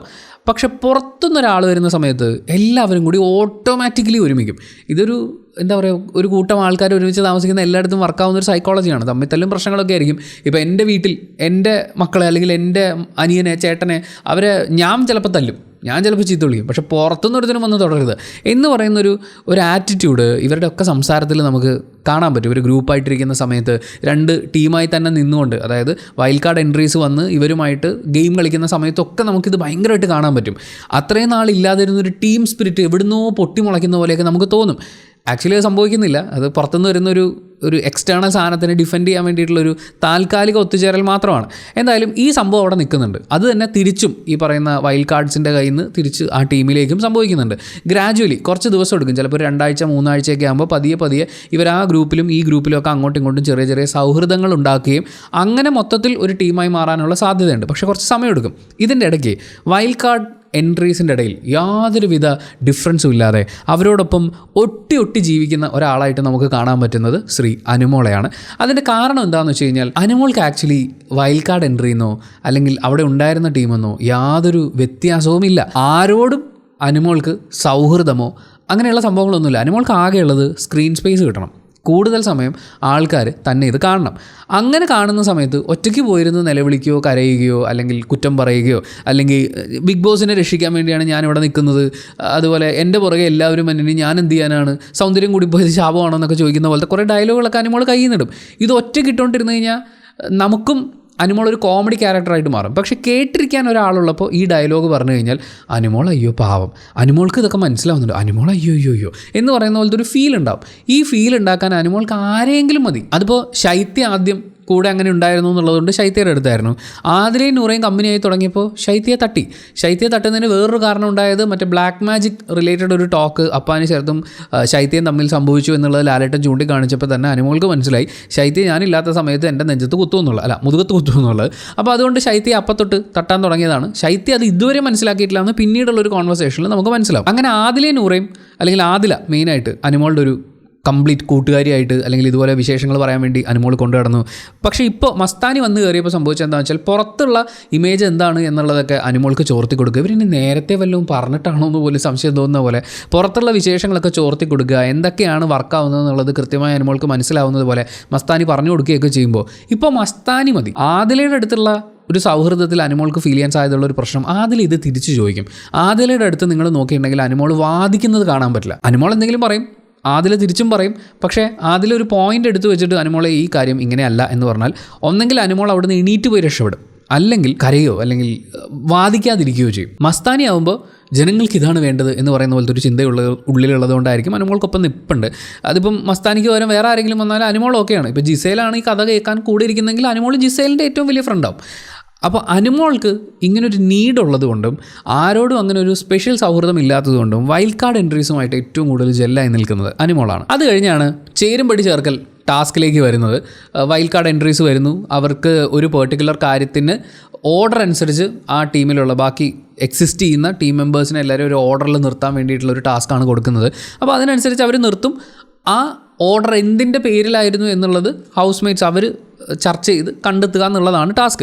അങ്ങനെ അവർ കൃത്യമായി പറയുകയാണെന്നുണ്ടെങ്കിൽ ഈ വൈൽഡ് കാർഡ് എൻട്രീസിൽ ഒരാൾക്ക് പണിപ്പുര ടാസ്കിൽ പങ്കെടുക്കാൻ പറ്റില്ല. നേരെ തിരിച്ചാണെങ്കിൽ വൈൽഡ് കാർഡ് എൻട്രീസ് അല്ലാത്ത ആൾക്കാരിൽ നിന്നും തെരഞ്ഞെടുക്കപ്പെടുന്നവർക്ക് ശിക്ഷ കിട്ടും. അങ്ങനെ അന്നത്തെ ദിവസം പണിപ്പുര പ്രവേശനം നിഷേധിക്കപ്പെടുന്നത് മസ്താനിക്കും പ്രവീണിനുമാണ്. ഈ ഗെയിമിൻ്റെ ഒരു രസം എവിടെ ഇരിക്കണമെന്ന് വെച്ച് കഴിഞ്ഞാൽ ബിഗ് ബോസിൻ്റെ നല്ലൊരു പ്ലാൻ തന്നെയായിരുന്നു അത്. ഇപ്പോൾ സ്മാർട്ട്നെസ്സിൻ്റെ പേരിൽ തരംതിരിക്കുക അല്ലെങ്കിൽ സ്ക്രീൻ സ്പേസിൻ്റെ പേരിൽ അണിനിരത്തുക. അപ്പോൾ ഈ പുറത്തുനിന്നിരുന്ന് ഗെയിം കണ്ടിട്ട് വന്ന ആൾക്കാരാണ് ഈ പറയുന്ന വൈൽഡ് കാർഡ് എൻട്രീസ്. അപ്പോൾ അവർ സ്ക്രീൻ സ്പേസിൻ്റെ പേരിൽ ഓർഡർ അനുസരിച്ച് നിർത്തുമ്പോൾ തൻ്റെ പൊസിഷൻ താഴെയോ മുകളിലോ ഒക്കെ ആവുന്ന സമയത്ത് ആളുകൾക്ക് പലതരം ഇമോഷൻസ് ഉണ്ടാവാൻ സാധ്യതയുണ്ട്. ഇപ്പോൾ അവരുടെ സ്ട്രാറ്റജിക്ക് അനുസരിച്ച് തിരിച്ചു മറിച്ചൊക്കെ ഇട്ടിട്ടുണ്ടായിരുന്നു. പക്ഷേ ചിലതൊന്നും ഏറ്റില്ല, ചിലത് ഏൽക്കുകയും ചെയ്തു. എന്തായാലും അങ്ങനെ ഈ ഓർഡറിൽ നിർത്തുന്ന സമയത്ത് ടീംമേറ്റ്സിനിടയിൽ പലതരത്തിലുള്ള ആശങ്കകൾ ഉണ്ടാവാൻ സാധ്യതയുണ്ട്. ആ സമയത്താണ് അക്ബർ പറയുന്നത് മാനസികമായി തകർക്കാൻ വേണ്ടിയിട്ട് അവർ പല ട്വിസ്റ്റുകളും ഉപയോഗിക്കാനുള്ള സാധ്യതയുണ്ട് എന്നുള്ളത്. അത് ആക്ച്വലി ഇങ്ങനെ ഇത്രയും ടെസ്റ്റൊക്കെ കഴിഞ്ഞ് സെലക്ട് ചെയ്യപ്പെട്ട് വന്നിരിക്കുന്ന ഈ ഗെയിമേഴ്സ് ആയിട്ടുള്ള ആളുകൾക്ക് പെട്ടെന്ന് മനസ്സിലാവേണ്ടതാണ്. ഇപ്പോൾ സ്ക്രീൻ സ്പേസ് നല്ലോണം ഉള്ള ഒരാളെ മൂന്നാമതോ നാലാമതോ ഒക്കെ ഇടുന്ന സമയത്ത് അയാളുടെ ഉള്ളിലൊരു ആശങ്ക ഉണ്ടാവുകയും ചിലപ്പോൾ അയാൾ ഒരു അതിര് വിട്ട് എന്തെങ്കിലും അബദ്ധം കാണിക്കുകയോ അല്ലെങ്കിൽ ഗെയിം ഒന്നിച്ചിട്ട് തളരുകയോ ചെയ്യുകയാണെങ്കിൽ അത് ഈ പറയുന്ന വൈൽഡ് കാർഡ് എൻട്രീസിന് കുറച്ച് ഗുണകരമായിട്ടുള്ള കാര്യമാണ്. അതുപോലെ കുത്തിത്തിരിപ്പിൻ്റെ കാര്യത്തിൽ ഫസ്റ്റ് പൊസിഷനിലൊക്കെ ഒരാളെ കൊണ്ട് നിർത്തി കഴിഞ്ഞാൽ ഞാനാണ് ഇവിടുത്തെ ഏറ്റവും വലിയ കുത്തിത്തിരിപ്പ്, അപ്പോൾ എന്നേക്കാൾ കുത്തിത്തിരിപ്പ് വേറെ ആരും ഇല്ലേ എന്നൊക്കെ പോലെയുള്ള സംശയങ്ങൾ ഉണ്ടാവാനുള്ള സാധ്യതയുണ്ട്. അപ്പോൾ അത് അക്ബർ കൃത്യമായിട്ട് ചൂണ്ടിക്കാണിക്കുന്നുണ്ട്. ഈ ടാസ്കിൽ ഉടനീളം അങ്ങോട്ടും ഇങ്ങോട്ടുമുള്ള കുത്തുവാക്കുകളൊക്കെ നമ്മൾ കാണുന്നുണ്ട്. അതിൽ മസ്താനി വേഴ്സസ് റെന, അതാണ് ഒരു ഫൈറ്റായിട്ട് നമ്മൾ കാണുന്നത്. ഈ മസ്താനി വേഴ്സസ് റെനയിൽ കയറി പിടിച്ചിട്ടാണ് അക്ബർ വേഴ്സസ് ഷാനവാസ് ഒരു ഫൈറ്റ് കൂടി ഉണ്ടാകുന്നത്. ഇതിൻ്റെ ഇടയിൽ ശ്രദ്ധേയമായൊരു കോൺവെർസേഷൻ സംഭവിക്കുന്നത് അനുമോൾ ആദിലോട് പറയുന്ന ഒരു ഡയലോഗാണ്. ഈ ടീമിലുള്ള ബാക്കി എല്ലാവർക്കും അനുമോളോട് അസൂയാണത്രേ. അതെന്തിനാണെന്ന് ചോദിച്ചു കഴിഞ്ഞാൽ ഈ വൈൽഡ് കാർഡ് എൻട്രീസ് എല്ലാവരും എന്നോട് അടുപ്പം കാണിക്കുന്നു എന്നുള്ളതുകൊണ്ടാണത് എന്നുള്ളതാണ്. പുറത്ത് നിന്ന് ഗെയിം കണ്ട് വന്നിട്ടുള്ള ആളുകൾ എന്നുള്ള നിലയ്ക്ക് ഈ അനുമോളുടെ കരച്ചിൽ സ്ട്രാറ്റജിയും പരിപാടിയൊക്കെ കുറച്ച് സ്ക്രീൻ സ്പേസ് കൊടുക്കുന്നുണ്ട് എന്ന് മനസ്സിലാക്കുമ്പോൾ ഒരുപക്ഷെ അനുമോൾക്കൊപ്പം നിൽക്കാനുള്ള സാധ്യതയുണ്ട്. ഈ കഴിഞ്ഞ കുറച്ച് ദിവസത്തെ ആദിലയുടെ ഒരു ചേഞ്ച്, ഒരു ഗ്രാഫ് എടുത്തു കഴിഞ്ഞാൽ പതിയെ അനുമോളുടെ അടുത്ത് നിന്ന് ഡിറ്റാച്ച്ഡ് ആവുന്ന പോലത്തെ ഒരു ഫീല് നമുക്ക് കിട്ടും. അത് അതിൽ ചെയ്യേണ്ടതുമാണ്. ആ ഒരു സ്ട്രാറ്റജിയിൽ കുടുങ്ങിപ്പോയി കഴിഞ്ഞാൽ അതിൽ ജസ്റ്റ് ഒരു ഷാഡോ മാത്രമായിട്ട് മാറും. അതിൽ നൂറയും അത്യാവശ്യം ഗെയിം കളിച്ച് ജനശ്രദ്ധ നേടിത്തുടങ്ങുന്ന ഒരു സമയവും കൂടിയാണ്. അതിൽ ആക്ച്വലി ഇതൊരു ക്യൂ ആയിട്ട് എടുക്കുമെന്നാണ് മനസ്സിലാക്കുന്നത്. അതായത് ഈ വൈൽഡ് കാർഡ് എൻട്രീസ് എന്നോട് കൂടുതൽ അടുപ്പം കാണിക്കുന്നു എന്നുള്ള അസൂയ ഉണ്ടാകുന്നു എന്ന് പറയുമ്പോൾ അപ്പോൾ വൈൽഡ് കാർഡ് എൻട്രീസിൽ എന്നോട് അടുപ്പം കാണിക്കുന്ന ആളുകളുണ്ട് കേട്ടോ എന്ന് പറയുന്നൊരു ക്യൂ ആയിട്ടും ആദിലേക്ക് അത് എടുക്കാവുന്നതാണ്. എന്തായാലും ആദില അനുമോളുടെ അടുത്ത് പതിയെ ഒരു ഡിസ്റ്റൻസ് ഇട്ട് തുടങ്ങുന്നുണ്ട്. ഈ വിഷയങ്ങളെടുത്ത് അങ്ങോട്ട് പോയിരുന്ന് അനുമോളെ ഇങ്ങനൊരു സംഭവമുണ്ട് എന്നൊക്കെ പറയുന്നത് പോലത്തെ ഒരു ഡിസ്കഷൻ അങ്ങോട്ട് ഇട്ട് കൊടുക്കാതെ സ്വയം ഒരു ഡിസ്റ്റൻസ് ഇടുന്നുണ്ട്. വീണ്ടും റെനയും മസ്താനിയും കൊമ്പ് കോർക്കുന്നുണ്ട്. ഇതിൻ്റെ ഇടയിൽ അവരുടെ അങ്ങോട്ടും ഇങ്ങോട്ടുള്ള കൊടുക്കലും വാങ്ങലും ഒക്കെ സംഭവിക്കുന്നുണ്ട്. ഇതിനിടയിൽ ശൈത്യ, ആര്യൻ, ബിന്നി, അക്ബർ, അപ്പാനി, അനീഷ്, രേണു ഒക്കെ ഇരിക്കുന്ന സമയത്ത് അനുമോളെക്കുറിച്ച് സംസാരിക്കുന്നുണ്ട്. അത് വളരെ ഇമ്പോർട്ടൻ്റ് ആയിട്ടുള്ളൊരു കോൺവെർസേഷനാണ്. അവിടെയാണ് നമുക്ക് ശരിക്കും മനസ്സിലാവുന്നത് ഈ അനുമോൾ ഓൾറെഡി ശൈത്യയുടെ ഒരു ഡബിൾ ഗെയിമെന്നോ അല്ലെങ്കിൽ ബാക്ക് സ്റ്റാബിങ് പരിപാടിയൊക്കെ മനസ്സിലാക്കിയിട്ടുണ്ടെന്നുള്ളത് ശൈത്യയ്ക്ക് ഇതുവരെ മനസ്സിലായിട്ടില്ല. ലാലേട്ടൻ വന്ന് ബ്ലാക്ക് മാജിക്കിൻ്റെ കാര്യമൊക്കെ ചൂണ്ടിക്കാണിച്ച് അപ്പാനിശരത്തും ശൈത്യയും തമ്മിലുള്ള കോൺവെർസേഷനെ കുറിച്ച് സംസാരിക്കുമ്പോഴേ അനുമോൾക്ക് മനസ്സിലായി ശൈത്യയെ നമ്പാൻ പാടില്ല എന്ന്. പക്ഷേ അതിന് ശേഷവും അനുമോൾ ശൈത്യയോട് സംസാരിച്ചിട്ടുണ്ട്, വളരെ ക്ലോസ് ആയിട്ട് തന്നെ സംസാരിച്ചിട്ടുണ്ട്. അപ്പോൾ ശൈത്യ വിചാരിച്ചിരിക്കുന്നത് പാവ അനുമോൾ ഇതൊന്നും മനസ്സിലാക്കാത്ത ഒരു പിഞ്ച് മനസ്സാണ് ആ കുട്ടിക്കുള്ളതെന്നാണ്. അതുകൊണ്ടാണ് ശൈത്യ ബാക്കിയുള്ളവരോടായിട്ട് ചോദിക്കുന്നത്, ഞാൻ നിങ്ങളോട് ആരോടെങ്കിലും അനുവിൻ്റെ കുറ്റം വല്ലതും പറഞ്ഞിട്ടുണ്ടോ എന്ന് ചോദിക്കുന്നുണ്ട്. അപ്പോൾ അപ്പാനിശരത്തും ഒക്കെ പറയുന്നത് ഇല്ല, നീ പറഞ്ഞിട്ടില്ല, കാരണം അത് നിൻ്റെ ക്വാളിറ്റിയാണ് എന്നാണ്. പുതുതായിട്ട് വന്ന കുറച്ച് ആൾക്കാർ ഞങ്ങളെ തമ്മിൽ തെറ്റിക്കാൻ വേണ്ടിയിട്ടായിരിക്കും ഞാൻ അവളെ പുറകിൽ നിന്ന് കുത്തി എന്ന് പറയുന്ന ഒരു ഇൻഫർമേഷൻ കൊടുത്തിട്ടുണ്ട് എന്നുള്ളതാണ്. ആ സമയത്ത് ബിന്നി അത് ശരിവെക്കുന്നുണ്ട്. അത് നിങ്ങളെ തമ്മിൽ തെറ്റിക്കാൻ വേണ്ടിയിട്ടാണ്, നിന്നെ കട്ടപ്പാന്ന് വിളിച്ചപ്പോഴേ അത് മനസ്സിലാക്കിയായിരുന്നു. പക്ഷേ ശൈത്യ വീണ്ടും ഒരു നിഷ്കളങ്ക ഭാവത്തിൽ ചോദിക്കുന്നു, ഒരു റിയൽ ഫ്രണ്ട് ആയിരുന്നെങ്കിൽ അത് എന്നോട് നേരിട്ട് ചോദിച്ചേനെ എന്നുള്ളതാണ്. പക്ഷേ ശൈത്യ അപ്പോഴും മനസ്സിലാക്കാത്തത് അനുമോൾക്ക് അങ്ങനെ നേരിട്ട് ചോദിക്കേണ്ട കാര്യമില്ല. ബ്ലാക്ക് മാജിക്കിൻ്റെ ഇഷ്യൂ വരുന്ന സമയത്ത് തന്നെ അനുമോൾക്ക് അത് കൃത്യമായി മനസ്സിലായിട്ടുണ്ടാവും. നിന്നെ അവൾ യൂസ് ചെയ്യാണ് എന്ന് ആര്യം പറയുന്ന സമയത്ത് അവൾ ആദിലോട് പറഞ്ഞു ഞാൻ പിന്നീന്ന് കുത്തി എന്നുള്ള കാര്യം ശൈത്യ ഇപ്പോഴും അത് മനസ്സിലാക്കുന്നില്ല. പക്ഷേ ഈ അനുമോൾ ആദിലയോട് പറഞ്ഞു ശൈത്യ പിന്നിൽ നിന്ന് കുത്തിയെന്ന്. ഇത് പറയുന്നത് ശൈത്യയാണ്. അനുമോൾ ശൈത്യയോട് പറയോ എടി ഞാൻ ആദിലോട് പറഞ്ഞിട്ടുണ്ടേ നീ എൻ്റെ പുറകിൽ നിന്ന് കുത്തിയെന്ന്? ഒരിക്കലുമില്ല. ഇത് കേട്ടോണ്ട് നിന്ന് ആരെങ്കിലും പറയാൻ പാകത്തിന് അങ്ങനെയുള്ളൊരു സ്പേസിൽ ഇരുന്നല്ല അനുമോളുടെ ഇതുപോലെയുള്ള ഡയലോഗുകൾ നടക്കുന്നത്. അപ്പോൾ ആദിലയോട് അനുമോൾ ശൈത്യ അനുമോളുടെ പിന്നിൽ നിന്ന് കുത്തി എന്ന് പറയുന്ന ആ ഡയലോഗ് പറഞ്ഞിട്ടുണ്ടെങ്കിൽ അത് ആദില തന്നെ ആയിരിക്കണമല്ലോ ശൈത്യയോട് പറഞ്ഞിട്ടുണ്ടാവുക. സ്വാഭാവികമായും നമ്മൾ നേരത്തെ പറഞ്ഞ കാര്യത്തിനോട് ചേർത്ത് വെക്കുമ്പോൾ ആദില കൃത്യമായ ഒരു ഡിസ്റ്റൻസ് ഇടുന്നുണ്ട്. ആദില അനുമോളുമായി ബന്ധപ്പെട്ട് ഇതുപോലെയുള്ള കാര്യങ്ങൾ ഇതിപ്പോൾ ക്ലിയർ ചെയ്ത് പോയി കഴിഞ്ഞാൽ ആദില ചെയ്യുന്നൊരു അതിനൊരു ബ്രില്യൻസ് എന്ന് പറയാമോ എന്ന് എനിക്കറിയില്ല. പക്ഷേ ആദില ചെയ്യുന്ന വളരെ നല്ലൊരു കാര്യം എന്താണെന്ന് വെച്ച് കഴിഞ്ഞാൽ ഇപ്പോഴേ ഈ കാര്യങ്ങൾ ഇവിടെ ക്ലിയർ ചെയ്യുന്നുണ്ട്. അല്ലെങ്കിൽ നാളെ അനുമോളായിരിക്കും ഇത് പറയാം, ഞാൻ നിന്നോട് അന്നേ പറഞ്ഞില്ലേ ഇവളിങ്ങനെ പുറകിൽ നിന്ന് കുത്തുന്നുണ്ടെന്ന്. അത് കേൾക്കുന്ന ശൈത്യ അപ്പോൾ വിചാരിക്കും ഓഹോ അപ്പോൾ അനുമോളും ആദിലയും ഇങ്ങനെ ഒരു കോൺവെർസേഷൻ നടന്നിട്ടുണ്ട്, അപ്പോൾ രണ്ടുപേരെയും സൂക്ഷിക്കണം. പക്ഷേ ഇപ്പോൾ ആദില ഈ കാര്യം ശൈത്യയോട് പറയുന്ന സമയത്ത് ശൈത്യ ചിന്തിക്കുന്നത് ആദില കുഴപ്പമില്ല, അനുമോളാണ് ഇത് പറഞ്ഞു നടക്കുന്നത് എന്നുള്ളതാണ്. അവിടെ ആദിലയുടെ ഒരു ബുദ്ധിപരമായ നീക്കമുണ്ട്. അനുമോൾ ഈ പറഞ്ഞു നടക്കുന്നതും കൂടി ചേർത്തിട്ടാണ്, അല്ലെങ്കിൽ അങ്ങനെ ഒരു ഇമേജിൻ്റെ പുറത്താണ് തനിക്ക് 7 വോട്ട് കിട്ടിയത് നോമിനേഷനിൽ വന്നതെന്നൊക്കെയാണ് ശൈത്യ ഇപ്പോഴും വിശ്വസിക്കുന്നത്. അപ്പം ആര്യൻ്റെ ഒരു സംശയം എടുത്തിടുന്നുണ്ട്. അവൾ എന്തോ രഹസ്യം പറയാൻ പോകുന്നത് പോലെ അടുത്ത് വരെ വന്നു, പക്ഷേ ഒന്നും പറയാതെ പോകും എന്നുള്ളതാണ്. അപ്പോൾ ശൈത്യ പറയുന്നത് അതൊരു ലവ് ട്രാക്ക് സ്ട്രാറ്റജി വർക്ക് ചെയ്യാനുള്ള ശ്രമമായിരുന്നു എന്നാണ്. അപ്പോൾ നമ്മുടെ ഒബ്സർവർ ബിന്നി പറയുന്നുണ്ട്, ഞാനിതൊക്കെ ഒബ്സർവ് ചെയ്തിട്ടുണ്ടായിരുന്നു, ഞാനിത് അന്നേ സൂചിപ്പിച്ചതാണ് എന്നുള്ള രീതിയിൽ. അവൾക്ക് പുറത്തൊരു ഓഡിയൻസ് ഉണ്ട്, ആ ഓഡിയൻസിൻ്റെ പൾസും കാര്യങ്ങളും അവൾക്ക് കൃത്യമായിട്ട് അറിയാം, അതിനുള്ള കണ്ടന്റ് അവൾ ഉണ്ടാക്കുന്നുണ്ടെന്നുള്ളതാണ് ശൈത്യ അതിന് കൊടുക്കുന്ന മറുപടി. അത് കഴിഞ്ഞുള്ള പണിപ്പുര ടാസ്കിൽ ഹൗസ് മേറ്റ്സ് തോറ്റ് കഴിയുമ്പോൾ, അതായത് വൈൽഡ് കാർഡ്സിന് ഓപ്പോസിറ്റ് നിന്ന് അവർ തോറ്റ് കഴിയുമ്പോഴേക്കും അവർക്ക് കിട്ടുന്ന ശിക്ഷ അടുത്ത വീക്കെൻഡ് എപ്പിസോഡ്സിൽ ലാലേട്ടനെ കാണാൻ പറ്റില്ല എന്നുള്ളതാണ്. അതിനവർ തിരഞ്ഞെടുക്കുന്നത് ഷാനവാസിനാണ്. കാരണം ഷാനവാസ് ഓൾറെഡി ഇവിടെ ഷോ കാണിച്ച് നടക്കുകയാണ്. അപ്പോൾ ലാലേട്ടനെ കാണേണ്ട കാര്യമില്ല എന്നുള്ള രീതിയിൽ അവർ ഷാനവാസിനെ ഒഴിവാക്കുന്നു. അപ്പം മുതൽ ഷാനവാസിൻ്റെ ഉള്ളിൽ ഒരു ഹീറ്റ് ഉണ്ടായിട്ടുണ്ടാവും. അതവിടെ നിൽക്കട്ടെ, പുള്ളി അതിങ്ങനെ അങ്ങനെ വെച്ചേക്കാണ്. അപ്പോൾ ഷാനവാസിനൊപ്പം ഈ ശിക്ഷ കൊടുക്കേണ്ടത് ആർക്കാണ് എന്നുള്ള ചോദ്യത്തിനാണ് അവർ റെനയെ തിരഞ്ഞെടുക്കുന്നത്. റെന ഉള്ളതും ഇല്ലാത്തതുമൊക്കെ ഒരുപോലെയാണ്, പ്രത്യേകിച്ച് കണ്ടന്റ് ഒന്നുമില്ല, സ്ക്രീൻ പ്രസൻസ് ഉള്ളവർ, ഡിസ്കസ് ചെയ്യാൻ ടോപ്പിക് ഉള്ളവരൊക്കെ വീക്കെൻഡ് എപ്പിസോഡ്സിൽ വരട്ടെ, അപ്പോഴേ ലാലേട്ടനെ കണ്ടുകൊണ്ടിരിക്കുന്ന നമ്മുടെ ടൈം എഫക്റ്റീവ് ആവുള്ളൂ എന്നുള്ളതാണ് ഇവരതിന് പറയുന്ന ഒരു ന്യായം. ആ തെരഞ്ഞെടുപ്പിൻ്റെ കാരണം എന്താണ് എന്നുള്ളത് റെന വിശദീകരിക്കാൻ ശ്രമിക്കുന്നുണ്ട്. അതായത് ഈ മസ്താനിയെക്കുറിച്ച് വളരെ പ്രധാനപ്പെട്ട ഒരു കംപ്ലയിൻറ്റ് ലാലേട്ടനോട് പറയാൻ റെനയ്ക്ക് ഉണ്ടായിരുന്നത്രേ. അത് കംപ്ലയിൻ്റ് ആണെന്നും റെന അത് പറയുമെന്നും ഉറപ്പുള്ള മസ്താനി ബുദ്ധിപരമായി റെനയെ ഒഴിവാക്കിയായിരുന്നു എന്നുമാണ് റെന ആരോപിക്കുന്നത്. കാരണം റെനയുടെ അടുത്ത് മസ്താനി ഒരു വൃത്തികെട്ട ആംഗ്യം ഒരുപാട് തവണ കാണിച്ചു എന്ന് പറയുന്നുണ്ട്. റെന ആ സിറ്റുവേഷനിൽ അത് കൃത്യമായി വീണ്ടും എടുത്ത് പറയാനുള്ള ഒരു കാരണം അതിൽ ബിന്നി കൂടിയുണ്ട്. കാരണം ഈ റെന ഈ പറയുന്ന ആക്ഷൻ കണ്ടു എന്ന് പറയുന്ന സംഭവം അത് ബിന്നിയുടെ അടുത്ത് പറയുമ്പോൾ ബിന്നി പറയുന്നുണ്ട്, അത് ഒരു പ്രാവശ്യം പറഞ്ഞാൽ പോരാ, ഒരു പ്രാവശ്യം റിയാക്ട് ചെയ്താൽ പോരാ, അത് മൾട്ടിപ്പിൾ ടൈംസ് നമ്മൾ പറയണം എന്നുള്ളതാണ്. അത് റെന മനസ്സിലാക്കിയിട്ടുണ്ട് അതിൻ്റെ ഒരു ആവശ്യകത എത്രത്തോളമാണ് എന്നുള്ളത്. ഇപ്പം നമുക്ക് നേരെ ഒരു അനീതി ഉണ്ടായി കഴിഞ്ഞാൽ ശേ എന്ന് പറഞ്ഞിട്ട് നമ്മൾ മാറി നടക്കുക എന്നുള്ളതല്ല, ആ അനീതി ഉണ്ടായി എന്നുള്ളത് അനീതി കൃത്യമായി ആവർത്തിച്ച് പറയുകയും അത് ചെയ്ത ആൾക്ക് ശിക്ഷ നേടിക്കൊടുക്കുന്നത് വരെ, അതിന് ജനശ്രദ്ധ കിട്ടുന്നത് വരെ അതിൽ നമ്മൾ റിയാക്ട് ചെയ്യണം. അപ്പോൾ തനിക്ക് നേരെ ഒരു മോശം ആംഗ്യം മസ്താനി കാണിച്ചിരുന്നു എന്ന് റെന പറയുമ്പോൾ ലക്ഷ്മി ചോദിക്കുന്നത്, അപ്പം നിങ്ങൾ തമ്മിൽ ഇത് ഇവിടെ വരുന്നതിന് മുമ്പ് പരിചയം ഉണ്ടായിരുന്നോ എന്നുള്ളതാണ്. അപ്പം ഉണ്ട് എന്ന് റെന പറയുന്ന സമയത്ത് ഓക്കെ എന്നാണ് ലക്ഷ്മിയുടെ ഒരു റെസ്പോൺസ് എന്ന് പറയുന്നത്. അപ്പോൾ അക്ബറും റെനയൊക്കെ അത് ചോദ്യം ചെയ്യുന്നുണ്ട്, സോ വാട്ട് എന്നുള്ളത്. ശരിക്കും ലക്ഷ്മി അവിടെ ചെയ്യാൻ ശ്രമിച്ച കാര്യം എന്താണെന്ന് വെച്ചാൽ വളരെ സീരിയസ് ആയിട്ടുള്ള ഒരു ഒഫൻസ് റെന അവിടെ അവതരിപ്പിക്കുകയാണ് മസ്താനിക്കെതിരെ. ആ സമയത്ത് നിങ്ങൾ തമ്മിൽ മുമ്പ് പരിചയം ഉണ്ടായിരുന്നു എന്ന് ചോദിച്ചാൽ ഇത് മുൻവൈരാഗ്യത്തിൻ്റെ പുറത്ത്, അപ്പം അത് അത്രയേ ഉള്ളൂ എന്ന് പറഞ്ഞ് ആ പ്രശ്നത്തിനെ ലഘൂകരിക്കാൻ വേണ്ടിയിട്ടുള്ളൊരു ശ്രമമാണത്. അതുമാത്രമല്ല ഈ മസ്താനി കാണിച്ചിട്ടുള്ള ആക്ഷനെയും ആ പ്രശ്നത്തിനെയും അവിടെ ലഘൂകരിക്കുകയാണ്. ആക്ച്വലി ഇപ്പം മുൻപരിചയം ഉണ്ടെങ്കിലും ദേഷ്യമുണ്ടെങ്കിലും എന്തിൻ്റെ പേരിലാണെങ്കിലും നമ്മളൊരാളെ നോക്കി മോശം അർത്ഥത്തിൽ ഒരാംഗ്യം കാണിക്കാനോ ഒരു മോശം വാക്ക് ഉപയോഗിക്കാനോ അയാളെ ശാരീരികമായി ആക്രമിക്കാനോ പാടില്ല. അത് വളരെ മോശമായിട്ടുള്ള കാര്യമാണ്. അപ്പം ലക്ഷ്മി അവിടെ ആ പ്രശ്നത്തിനെ ചെറുതാക്കി കാണിക്കാനുള്ള ശ്രമമാണ് നടത്തുന്നത്. എല്ലാവരും മസ്താനിക്കെതിരായിട്ട് സംസാരിച്ചു തുടങ്ങുന്ന സമയത്ത് ജിഷിൻ പറയുന്നത് അല്ലെങ്കിൽ ചോദിക്കുന്നത് അത് തെറ്റാണ്, കാണിച്ച കാര്യമൊക്കെ തെറ്റാണ്, പക്ഷെ അതിന് വല്ല റീസണുമുണ്ടോ എന്നുള്ളതാണ്. റീസൺ എന്തുമായിക്കോട്ടെ മസ്താനി റെനയെ നോക്കി മേൽ പറഞ്ഞ ആംഗ്യം കാണിച്ചിട്ടുണ്ടെങ്കിൽ അതിനൊരു മറ്റൊരർത്ഥമുണ്ടെങ്കിൽ ഉറപ്പായും അത് ചൂണ്ടിക്കാണിക്കപ്പെടേണ്ടതാണ്, ശിക്ഷ നേടിക്കൊടുക്കേണ്ടതാണ്. ആ സമയത്ത് അക്ബർ എണീറ്റ് നിന്ന് ചോദിക്കുന്നുണ്ട്, റീസൺ ഉണ്ടെങ്കിൽ വൃത്തികേട് കാണിക്കാമോ എന്നുള്ളത്.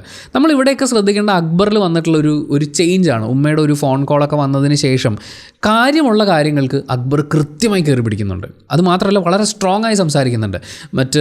മറ്റ് വാക്കുകളും അതുപോലെ ആവശ്യമില്ലാത്തടത്തുള്ള ഒരു ക്ഷോഭ പ്രകടനങ്ങളിൽ നിന്ന് മാറിയിട്ട് കാര്യമുള്ള കാര്യങ്ങളിൽ കൃത്യമായി പ്രതികരിക്കുന്ന ഒരു അക്ബറിനെ നമുക്ക് കാണാൻ പറ്റും. കൃത്യമായ അവസരങ്ങൾ വിനിയോഗിക്കുന്ന, നല്ല രീതിയിൽ ഉപയോഗിക്കുന്ന ഒരു അക്ബറിനെ കാണാൻ പറ്റും. പക്ഷേ അവിടെ വീണ്ടും ഷാനവാസുമായിട്ടുള്ളൊരു പ്രശ്നം വരുന്ന സമയത്ത് അതിനെ കുറേ കൂടി ഒരു അഗ്രഷൻ ലെവലിലേക്ക് കൊണ്ടുപോകുന്നതിൽ അക്ബറിൻ്റെ ഒരു പങ്ക് നമുക്ക് കുറച്ച് കാണാൻ പറ്റില്ല.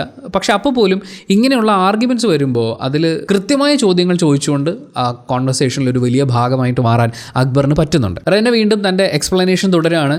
ഇങ്ങനൊരു ആക്ഷൻ കാണിച്ചപ്പോൾ ഞാൻ മസ്താനിയോട് ചോദിച്ചു, മസ്താനി വിരലിന് വല്ല മാനുഫാക്ചറിങ് ഡിഫക്റ്റും ഉണ്ടോ എന്നുള്ളത്. ആ സമയത്ത് എൻ്റെ വിരലിനല്ല നിൻ്റെ ആലിബിൻ്റെ വിരലിനാണ് മാനുഫാക്ചറിങ് ഡിഫക്റ്റ് എന്നുള്ളതാണ് മസ്താനി തിരിച്ചു പറഞ്ഞത് അത്രേ.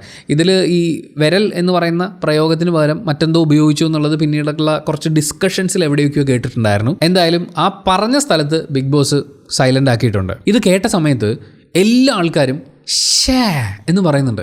അത്രയും മോശമായിട്ടുള്ളൊരു പ്രയോഗം നടത്തിയിട്ടുണ്ടെങ്കിൽ, പ്രത്യേകിച്ച് റെന ഫാത്തിമയുടെ ബോയ് ഫ്രണ്ടിനെ കുറിച്ചാണ് ഈ സംസാരിക്കുന്നത്, അയാളുടെ ശാരീരികമായിട്ടുള്ള ഡിഫക്റ്റ് ഉണ്ടായിരിക്കും എന്ന് പറയുമ്പോൾ അത് വളരെ മോശമായിട്ടുള്ളൊരു കാര്യമായിട്ട് മാറുകയാണ്. എല്ലാവരുടെയും എക്സ്പ്രഷനിൽ നിന്നും നമുക്ക് അത് ലൈംഗികതയുമായി ചേർത്ത് നിർത്തുന്ന ഒരു കാര്യമായിരിക്കും എന്ന് മോഹിച്ചെടുക്കാവുന്നതാണ്. പക്ഷേ ഈ ഒനിയിലും അനുമോളും വെച്ച ഷേ ഉണ്ടല്ലോ, അതാണ് എനിക്ക് കുറച്ച് രസകരമായ ഷേ ആയിട്ട് തോന്നിയത്. കാരണം ഒനിയിൽ ഇതിനു മുമ്പ് റെന ഫാത്തിമയുടെ ബോയ് ഫ്രണ്ടിനെ കുറിച്ച് സംസാരിച്ചിട്ടുണ്ട്. അവനില്ലാത്ത ഒന്ന് എനിക്കുണ്ട് എന്ന് പറഞ്ഞിട്ടുള്ള ഒരാളാണ്. അതുപോലെ അനുമോൾ മറ്റു പലരെക്കുറിച്ചും വളരെ മോശമായിട്ടുള്ള കാര്യങ്ങൾ പറഞ്ഞു നടന്നിട്ടുള്ള അങ്ങനത്തെ രണ്ട് പേരാണ്. അപ്പം ഇവരും കൂടി ഇതിൻ്റെ ഇടയിൽ ഒരു ഷേ വെച്ചപ്പോൾ ഈ ഉന്തിൻ്റെ ഇടയിൽ ഒരു തള്ളും കൂടി എന്ന് പറയുന്ന പോലെ വെച്ചതാണോ അതോ ശരിക്കും ഉള്ളിൻ്റെ ഉള്ളിൽ നിന്ന് ഷേ വന്നതാണോ? അങ്ങനെയാണെങ്കിൽ ഇവർ പുറത്തിറങ്ങി ഇവർ കാണിച്ചു കൂട്ടിയ കാര്യങ്ങൾ കാണുമ്പോൾ ഷേ വെച്ച് ബാക്കിയുള്ള അക്ഷരങ്ങൾ വരെ മറന്നു പോകാൻ സാധ്യതയുണ്ടല്ലോ എന്നൊക്കെയാണ് എനിക്ക് തോന്നിയത്. ബട്ട് സ്റ്റിൽ അത് ഷേ വെക്കേണ്ട ഒരു വിഷയം തന്നെയാണ്. വളരെ മോശമായിട്ടുള്ള കാര്യമാണ് മസ്താനിയുടെ ഭാഗത്തു നിന്നുണ്ടായത്. എല്ലാവരും ആക്രമിച്ച് അല്ലെങ്കിൽ ആ ഒരു വളരെ ഹീറ്റഡ് ആയിട്ടുള്ള ഒരു ആർഗ്യുമെൻറ്റിലേക്കൊക്കെ വരുന്ന സമയത്ത്, മസ്താനിയുടെ തെറ്റ് ചൂണ്ടിക്കാണിക്കുന്ന സമയത്ത് മസ്താനി തിരിച്ചു ചോദിക്കുന്നത് ഇവിടെ ഇപ്പോൾ എല്ലാവരും പേഴ്സണൽ കാര്യങ്ങൾ ചൂണ്ടിക്കാണിക്കാറില്ലേ എന്നുള്ളതാണ്.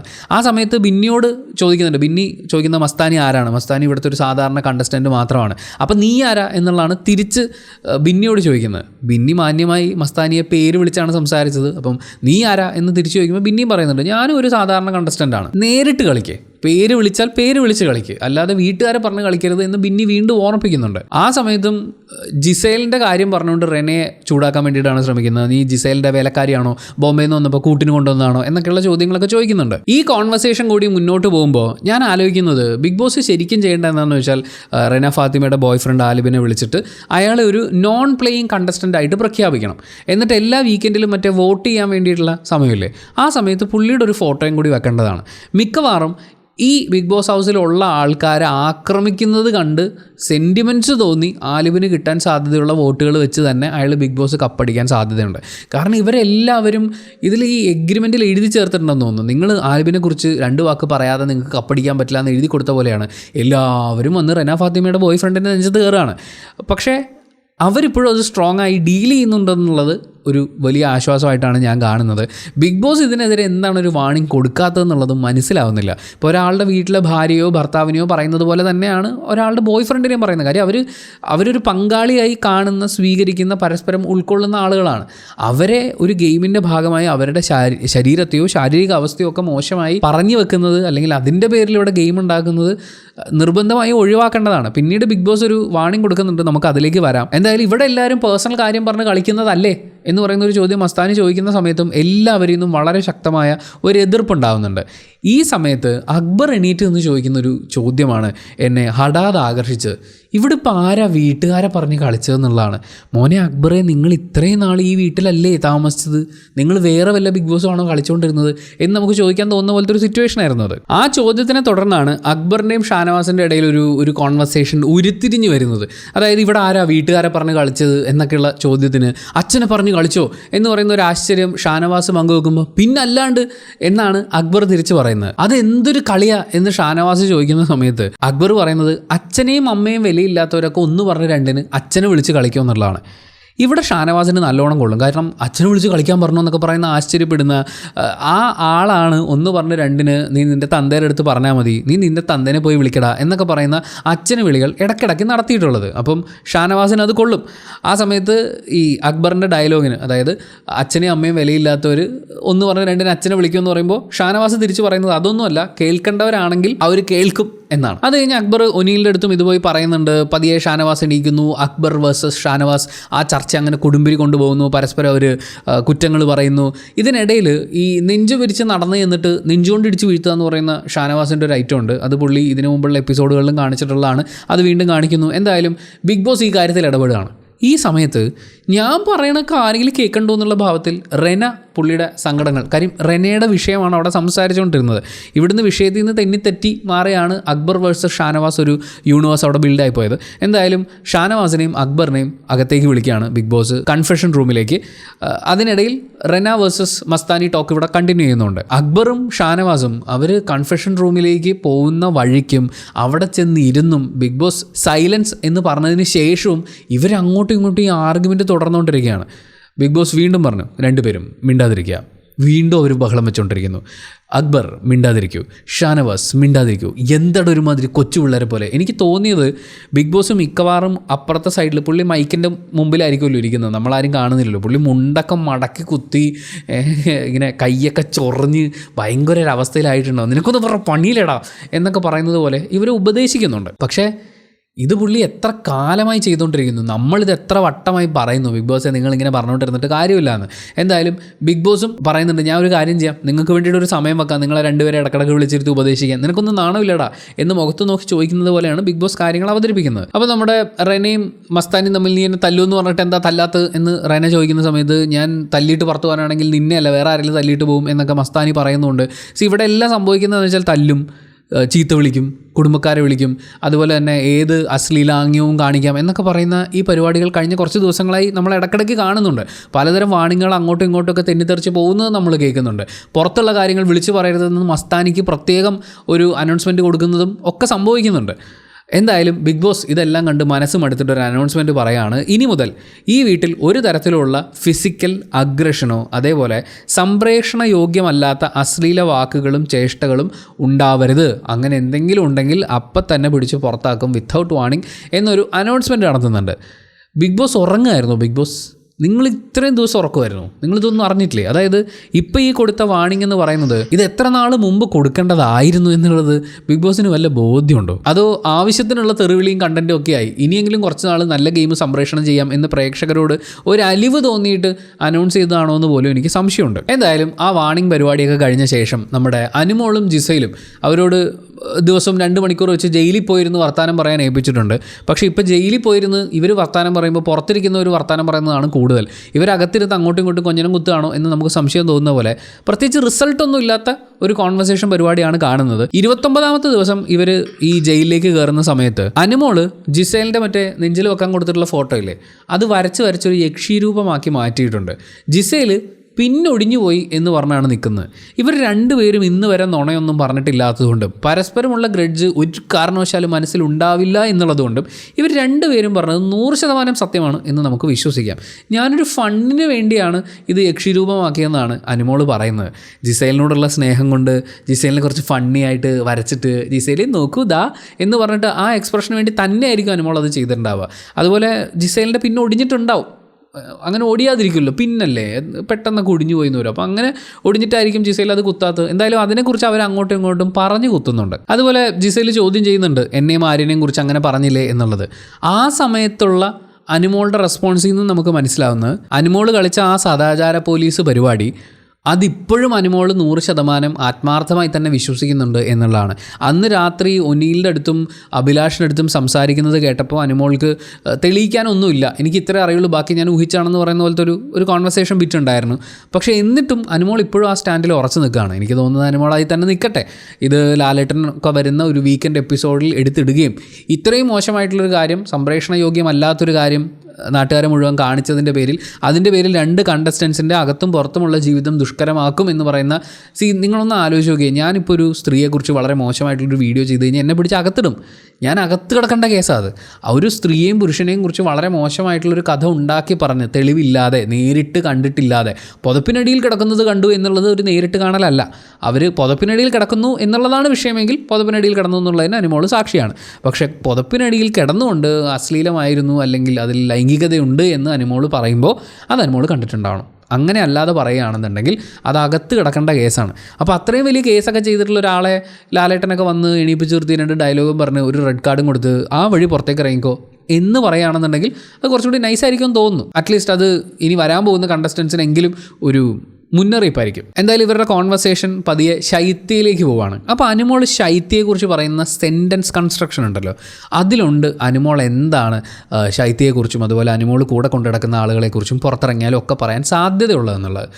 കാരണം ശൈത്യ എന്തിനാ എൻ്റെ പുറകെ നടന്നത് എന്നാണ് അനുമോൾ ചോദിക്കുന്നത്. അത് നമ്മൾ കേൾക്കുന്നതിന് തൊട്ട് മുമ്പ് ഈ അനുമോൾ നൂറയോട് പറയുന്നൊരു ഡയലോഗുണ്ട്, ശൈത്യ പോയത് കണ്ടോ, അവൾക്ക് പോയി എന്നുള്ളതാണ്. അതായത് എൻ്റെ കൂടെ നിന്നാൽ അവൾ രക്ഷപ്പെടുമായിരുന്നു, എൻ്റെ അടുത്തുനിന്ന് പോയതുകൊണ്ട് അവൾ പോയി, അവൾ കഷ്ടപ്പെടും. ഇനി നേരത്തെ നമ്മൾ പറഞ്ഞ മറ്റേ ബിഗ് ബോസിന് വേണ്ടിയാണ് ഞാനിവിടെ നിൽക്കുന്നതെന്ന് പറയുന്ന ഡയലോഗ് എല്ലാം ചേർത്ത് വെക്കുമ്പോൾ തൻ്റെ ഒപ്പം നിന്നാൽ തന്നെ ഇവിടെ നിലനിർത്തിയാൽ ബാക്കിയുള്ളവർക്കും നിന്ന് പോവാം, അങ്ങനെ എന്നെയൊക്കെ നമ്പി എൻ്റെ കൂടെയൊക്കെ ഇങ്ങനെ നിൽക്കണം എന്ന് പറയുന്ന ഒരു ആറ്റിറ്റ്യൂഡ് അത് അനുമോളുടെ അടുത്തുണ്ട്. അനുമോൾ ശൈത്യയുടെ അടുത്ത് നീ എൻ്റെ ഫ്രണ്ടായിരുന്നു എന്ന് പറയുമ്പോൾ, ഇപ്പോൾ ബാക്ക് സ്റ്റാബ് ചെയ്തു എന്ന് പറയുന്ന കാര്യം അത് ശൈത്യയുടെ ഭാഗത്തു നിന്ന് സംഭവിച്ചിട്ടുണ്ടെങ്കിൽ പോലും അനുമോള് ശൈത്യയെ ഫ്രണ്ടായിട്ടല്ല കണ്ടിരുന്നത്. തൻ്റെ പുറകെ വരുന്ന തനിക്ക് കണ്ടൻറ് ഉണ്ടാക്കാൻ വേണ്ടി മാത്രമുള്ളൊരു ജീവി എന്നുള്ള രീതിയിലാണ്. കാരണം ശൈത്യയും അതുപോലെ തന്നെ ആദിലയും ഒന്ന് മാറി നിന്ന സമയത്ത് ഒരു പാവക്കുട്ടീനെയാണ് അനുമോൾ എടുത്തത്. അനുമോൾ ശൈത്യയ്ക്ക് കൊടുക്കുന്നൊരു അത്രയും കുറഞ്ഞ വാല്യൂ ആണത്. അപ്പം ശൈത്യ എന്തിനാണ് എൻ്റെ പുറകെ വന്നത് എന്നുള്ളതാണ് ചോദിക്കുന്നത്. അതായത് അനുമോൾ ഇങ്ങനെ നിൽക്കുകയായിരുന്നു, ശൈത്യ എന്നെയും കൂടി ഒന്ന് എടുക്കും, എന്നെയും കൂടി ഒന്ന് പോപ്പുലർ ആക്കുമെന്ന് ചോദിച്ച് പുറകെ നടന്നു എന്നുള്ള രീതിയിലാണ് അനുമോൾ സംസാരിക്കുന്നത്. ആ സമയത്ത് അനുമോൾക്ക് എത്രയാണ് 30 വയസ്സെന്നാണ് പറയുന്നത്, അതുപോലെ റെനയ്ക്ക് 19 വയസ്സെന്നാണ് പറയുന്നത്. ആ 19 വയസ്സുള്ള റെന അനുമോളോട് ചോദിക്കുന്നുണ്ട്, പുറകെ നടന്നു എന്ന് പറയല്ലേ, സംസാരിക്കാൻ വന്നു എന്ന് പറ. അതാണല്ലോ അതിൻ്റെ ശരി. അതല്ലേ നമ്മൾ ഓപ്പോസിറ്റ് നിൽക്കുന്ന ആൾക്ക് കൊടുക്കുന്ന മിനിമം മര്യാദ എന്ന് പറയുന്നത്. താൻ ഏതോ ഒരു കൊമ്പത്തുള്ള ഒരാളാണെന്നും മറ്റവരൊക്കെ തൻ്റെ കീഴിലാണെന്നൊക്കെ ചിന്തിക്കുന്ന പോലത്തെ ഒരു തോന്നലുള്ളതുകൊണ്ടാണ് എൻ്റെ പുറകെ വന്നു എന്ന് പറയുന്ന പോലത്തെ ഒരു പ്രയോഗമുണ്ടാകുന്നത്. എന്തായാലും അതിന് മറുപടിയായിട്ട് അനുമോളുടെ അടുത്തേക്ക് വരുന്നത് ശൈത്യയോട് ചോദിക്കുന്നുണ്ട്, ഞാൻ അവളുടെ പുറകെ ഒന്നും പോയിട്ടാന്ന് ശൈത്യ പറയുന്നുണ്ട്. പക്ഷേ അതിന് മറുപടി കൊടുക്കാൻ വേണ്ടി പോകുന്നത് ആദിലയാണ്. ശൈത്യയല്ല നിൻ്റെ പുറകെ വന്നത്, ഞാനാണ് സംസാരിക്കണമെന്ന് പറഞ്ഞത് എന്ന് ആദില പറയുന്നുണ്ട്. ആദില ആർഗ്യൂ ചെയ്ത് തുടങ്ങുമ്പോൾ അനുമോളൊരു പൊടിക്കടങ്ങുന്നുണ്ട്. അത് നമുക്ക് വളരെ വിസിബിളായിട്ട് കാണാൻ പറ്റും. അത് കഴിഞ്ഞാണ് കരച്ചിൽ സ്ട്രാറ്റജിയൊക്കെ ഞാൻ പുട്ടുപോലെ കീറിക്കളയും എന്നൊക്കെ പറഞ്ഞു വന്ന മസ്താനി ഇരുന്ന് കരയുന്നത് നമ്മൾ കാണുന്നത്. മസ്താനിയുടെ കരച്ചിലിന് പല കാരണങ്ങളുണ്ടാവാം. ഒന്ന്, ഈ പറയുന്ന ഗ്രൂപ്പ് വേഴ്സസ്, അതായത് ഓൾറെഡി ഉണ്ടായിരുന്ന ടീമും അതുപോലെ വൈൽഡ് കാർഡ് എൻട്രീസും തമ്മിൽ നടന്നിട്ടുള്ള ആ പണിപ്പുര ടാസ്കിന് വേണ്ടിയിട്ടുള്ള ഗെയിംസ് ഉണ്ടല്ലോ, അതിനുശേഷം റെനയുമായി ഉണ്ടായ ആ കോൺവെർസേഷനിൽ ഇവിടെ എല്ലാവരും പേഴ്സണൽ കാര്യങ്ങൾ പറഞ്ഞല്ലേ കളിക്കുന്നത്, അപ്പം ഞാൻ പറഞ്ഞതിൽ എന്താ കുഴപ്പം എന്ന് മസ്താനി ചോദിക്കുന്നുണ്ട്. അപ്പം മസ്താനി വളരെ കോൺഫിഡൻ്റ് ആയിട്ട് പ്രതീക്ഷിച്ചിട്ടുണ്ടായിരുന്നു മസ്താനിക്കൊപ്പം കുറച്ച് ആളുകൾ ഉണ്ടാവും എന്നുള്ളത്. പക്ഷേ ബിഗ് ബോസ് ഹൗസിലുണ്ടായിരുന്ന വൈൽഡ് കാർഡ് എൻട്രീസ് അടക്കം എല്ലാവരും മസ്താനിയെ എതിർക്കുകയാണ് ചെയ്തത്. മസ്താനി ചെയ്തത് തെറ്റാണെന്ന് ചൂണ്ടിക്കാണിക്കുകയും ചെയ്തു. ഓട്ടോമാറ്റിക്കലി ഇത്രയും ആളുകൾ എതിർക്കുമ്പോൾ പുറത്തുള്ള ഇമേജും ചിലപ്പോൾ ചെയ്യാനുള്ളൊരു സാധ്യതയുണ്ട്. അതിനെ ഡിഫെൻഡ് ചെയ്ത് നിൽക്കാൻ ആസ് യൂഷ്വൽ അനുമോളാണ് ഗുരു എന്നാണ് എനിക്ക് മസ്താനിയുടെ ഇതുവരെയുള്ള ഗെയിം കാണുമ്പോൾ മനസ്സിലാവുന്നത്. അപ്പോൾ ഗുരുനാഥയിൽ നിന്ന് പഠിച്ചതാണല്ലോ അവർക്ക് ഇറക്കാൻ പറ്റുക. അപ്പോൾ അങ്ങനെ ഒന്ന് കരഞ്ഞു കഴിയുമ്പോൾ അയ്യോ പാവം മസ്താനി, കുറ്റബോധമുണ്ട്, നന്നായിക്കോളും എന്ന് പറയുന്നൊരു പ്രേക്ഷക സിമ്പതി എന്ന് പറയുന്നൊരു എലമെൻറ്റ് അവിടെ ഉണ്ടാവാം. അതുപോലെ ആക്ച്വലി മസ്താനിയുടെ ഗെയിം കഴിഞ്ഞു. മസ്താനി അവിടെ വന്ന് കയറിയ ഫസ്റ്റ് ഡേ മുതൽ ഓരോരുത്തരെയും ടാർഗറ്റ് ചെയ്ത് ഇപ്പോൾ രേണുവിൻ്റെ പുറകെ പോകുന്നു, അനീഷിൻ്റെ പുറകെ പോകുന്നു, റെനയുടെ പുറകെ പോകുന്നു. ഇവരുടെയൊക്കെ പേഴ്സണൽ കാര്യങ്ങളിലേക്ക് കടന്നു കയറി ആക്രമിക്കുക എന്നുള്ളതിനപ്പുറത്തേക്ക് അനീഷ് ഫസ്റ്റ് ഈ എപ്പിസോഡ് തുടങ്ങുമ്പോൾ പറഞ്ഞതുപോലെ വൈൽഡ് കാർഡ് എൻട്രീസിന് വേറെ ഒരു ഗെയിമും ഇല്ല. മസ്താനിയെ സംബന്ധിച്ച് മസ്താനിക്ക് ഒരു ഗെയിമും ഇല്ല. ആകെ ഉള്ളത് അനുമോളുടെ അടുത്ത് സംസാരിച്ച് അതങ്ങനെ ഒന്ന് കോംപ്ലിമെൻറ്റ്സ് ആക്കി കൊണ്ടുപോവുക, അതിൻ്റെ കൂടെ ഈ പേഴ്സണൽ കാര്യങ്ങളൊക്കെ പറഞ്ഞ് അറ്റാക്ക് ചെയ്യുക. അതിൽ റെനയുടെ അടുത്ത് ഈ സാധനം ഇറക്കിയപ്പോഴേക്കും എൻറ്റയർ ഹൗസ് പുള്ളിക്കെതിരായി. അപ്പോൾ ഈ ഗെയിം ഇനി കളിക്കാൻ പറ്റിയില്ലെങ്കിൽ മസ്താനിക്ക് ഗെയിമില്ല. ഗെയിം ഇല്ലെങ്കിൽ, ടാസ്ക് ഇല്ലെങ്കിൽ ബിഗ് ബോസ് ഹൗസ് എന്ന് പറയുന്നത് ഒരു ഡിപ്രഷൻ സെൻ്ററാണ്. ഈ കുറേ ആൾക്കാർ, ശത്രുക്കൾ, ആരെപ്പോൾ കുത്തുമെന്ന് പറയുന്ന ഒരു ടെൻഷൻ, ഇങ്ങനെയുള്ള കുറേ സാധനങ്ങളുണ്ട്.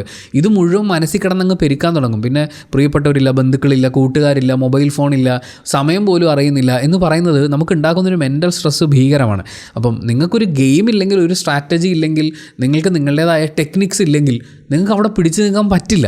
ഇങ്ങനെ കുറേ കാര്യങ്ങൾ കൊണ്ട് ഒരു ഗെയിമും ഇല്ലാതെ ഒരു സപ്പോർട്ടും ഇല്ലാതായി പോയ മസ്താനി അവിടെ ഇരുന്ന് കരയുകയാണ്. ആ സമയത്ത് തൊട്ടടുത്തുണ്ടായിരുന്നത് അനുമോളാണ്. അനുമോൾ ശരിക്കും ഞെട്ടിയിട്ടുണ്ടാവണം. കാരണം ഇതിനു മുമ്പ് ശൈത്യ കരഞ്ഞപ്പോഴും അനുമോൾ ഇറക്കിയ ഒരു നമ്പറുണ്ട്. ആ നമ്പർ തന്നെ അനുമോൾ ഇവിടെ ഇറക്കുന്നുണ്ട്. അതെന്തോ മസ്താനി കണ്ടിട്ടില്ലെന്ന് തോന്നുന്നു. മസ്താനിയോട് പറയുന്നത്, എന്നോട് കരയരുത് എന്ന് പറഞ്ഞു വന്ന ആളല്ലേ നീ.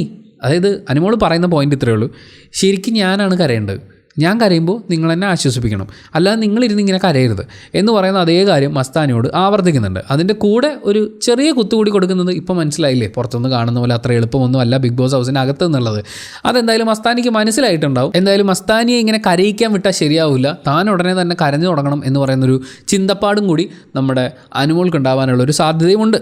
ഇതെല്ലാം കൂടി ആയിട്ടാണ് 29ാമത്തെ ദിവസം അവർ കൺക്ലൂഡ് ചെയ്തിരിക്കുന്നത്. ഇനി 2 ദിവസത്തെ വീഡിയോ കൂടി പെൻഡിങ് ആണ് കേട്ടോ. ആ 2 വീഡിയോയും വളരെ കുറച്ച് മണിക്കൂറുകൾക്കുള്ളിൽ തന്നെ നമ്മൾ അപ്ലോഡ് ചെയ്യുന്നതായിരിക്കും. അതിന് വേണ്ടിയിട്ട് വെയിറ്റ് ചെയ്യുക. And sorry for this late upload. And നമ്മൾ എന്നും പറയുന്നത് പോലെ നമ്മൾ ഈ കാണുന്നത് മുഴുവൻ ഇവരുടെയൊക്കെ സ്ട്രാറ്റജികളാണ്, ഗെയിം സ്ട്രാറ്റജികളാണ്. ഇതിനൊരു ഗെയിമായി മാത്രം കാണുക, കണ്ടസ്റ്റൻസായി മാത്രം കാണുക. ഇവർ ഈ കാണിക്കുന്നത് മുഴുവൻ ഗെയിം സ്ട്രാറ്റജിയാണ്. ഇവരുടെയൊക്കെ പേഴ്സണൽ ലൈഫ് ഇങ്ങനെയായിരിക്കും എന്ന് അന്ധമായി വിശ്വസിക്കാതിരിക്കുക എന്നുള്ളൊരു മുന്നറിയിപ്പ് കൂടി ഒരിക്കൽ കൂടി പറഞ്ഞിട്ട് സൈബർ ബുള്ളിയിങ് പരിപാടികളൊക്കെ ഒഴിവാക്കണമെന്ന് റിക്വസ്റ്റ് ചെയ്തുകൊണ്ട് നമ്മൾ ഈ വീഡിയോയുടെ അവസാനിപ്പിക്കുകയാണ്. Thank you so much watching this video. Video ഇഷ്ടപ്പെട്ടാൽ ലൈക്ക് ചെയ്യുക, കമൻറ്റ് ചെയ്യുക, ഷെയർ ചെയ്യുക, സബ്സ്ക്രൈബ് ചെയ്യുന്ന കാര്യം പരിഗണിക്കുക.